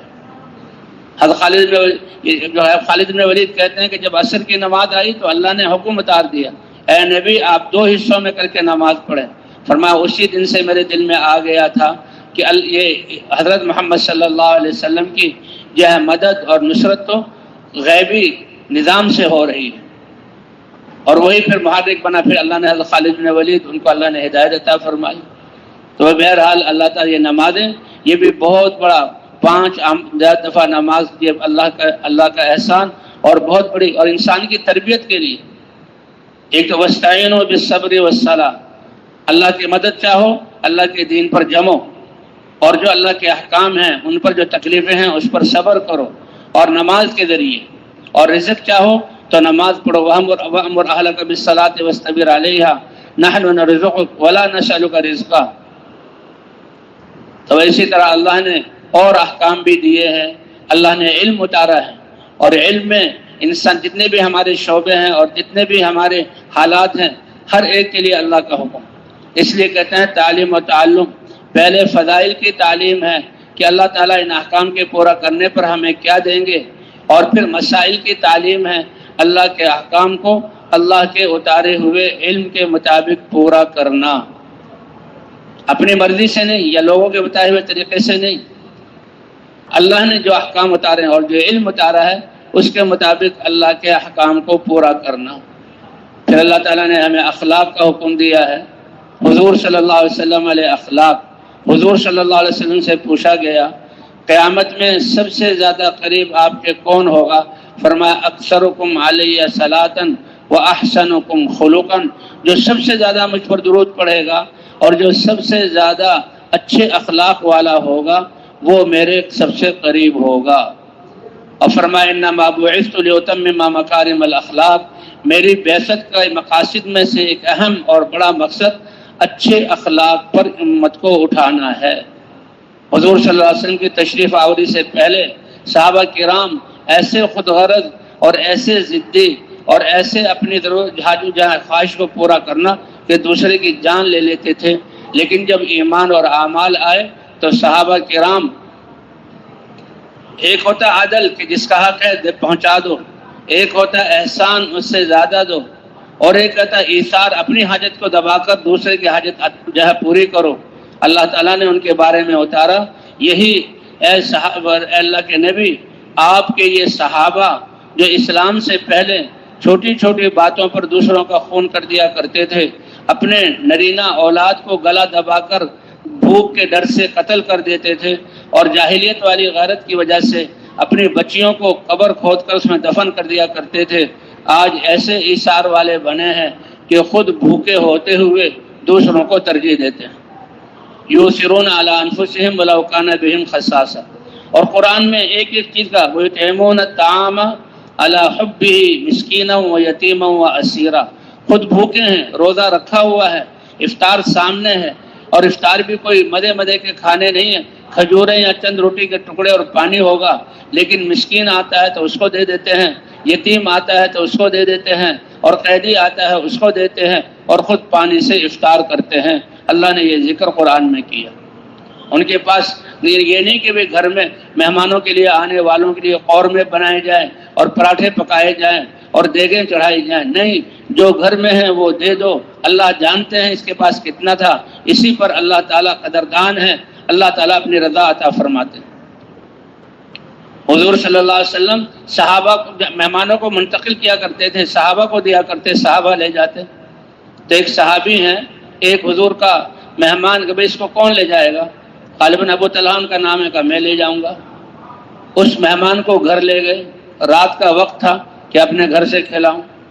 جب گھر لے گئے تو بیوی کو بتایا اللہ کے رسول کا مہمان ہے. کہا بھائی اللہ کے رسول سے مہمان لے کر آنے سے پہلے پتہ تو کر لیتے گھر میں کچھ ہے کھلانے کے لیے. وہ تو آج تم نے بھی بھوکا رہنا ہے، ہم نے بھی بھوکا، میں نے بھی بھوکا رہنا. قربان جائیں صحابہ کرام پر، دین کی محنت میں لگنے کی وجہ سے کیسے بھوک آج ہم برداشت کر سکتے ہیں؟ کیا تمہارے لیے بھی کھانا نہیں تھا، میرے لیے بھی رات بھوک میں گزارنی تھی. یہ چھوٹے بچے ہیں معصوم، ان کے لیے رکھا ہوا ہے. لیکن اللہ کے رسول کا مہمان ہے تو کہا کہ دیکھو بچوں کو بہلا پھسلا کر سلا دو، تھوڑی بہت وہ ضد کریں گے، روئیں گے، پھر نیند آ جائے گی، بچہ بچہ ہے، کل اللہ دے دیں گے، لیکن یہ تو کھانا مہمان کو. اب وہ تھوڑا سا کھانا جو بچوں کے لیے تھا اور مہمان بھی تو خوددار تھا کہ مہمان اکیلا کھا جائے وہ تو ایک آدمی کا پیٹ مشکل سے بھرے گا، لا محالہ گھر والا بھی ساتھ کھائے، ساتھ بیٹھنا ہے۔ اب کیسی تدبیر سوچی، اور بیوی سے کیا کہا، اور بیوی کا بھی کیا ایمان تھا، اللہ اکبر، کہ تم کھانا ہمارے سامنے رکھ دینا، اور دیے کی جو روشنی ہے اس کو ٹھیک کرنے کے جو ہے شکل بنا کر اس کو بجھا دینا سانس سے، اور میں منہ ہلاتا رہوں گا اور کھانا یہ کھا لے گا۔ تو کوئی قورمے نہیں بنائے، کوئی مرغے جو ہے ذبح نہیں کیے، اور کوئی پراٹھے نہیں پکائے کہ جس کے سے اللہ تعالیٰ آسمانوں سے فیصلے اتارے، وہی سوکھی روٹی اور تھوڑا سا جہاں کوئی ہوگا وہ دے دیا، رات کو کھایا، خود دونوں بھوکے رہے۔ لیکن اللہ کے ہاں کتنی قدردانی، ان کے آنے سے پہلے اللہ نے اپنے نبی کو عرش سے جبرائیل بھیج کر بتا دیا کہ میرے نبی کو بتا دو، جب وہ صحابی آئے تو بتانا تمہاری اس قربانی کی وجہ سے اللہ فرشتوں پر فخر فرما رہے تھے۔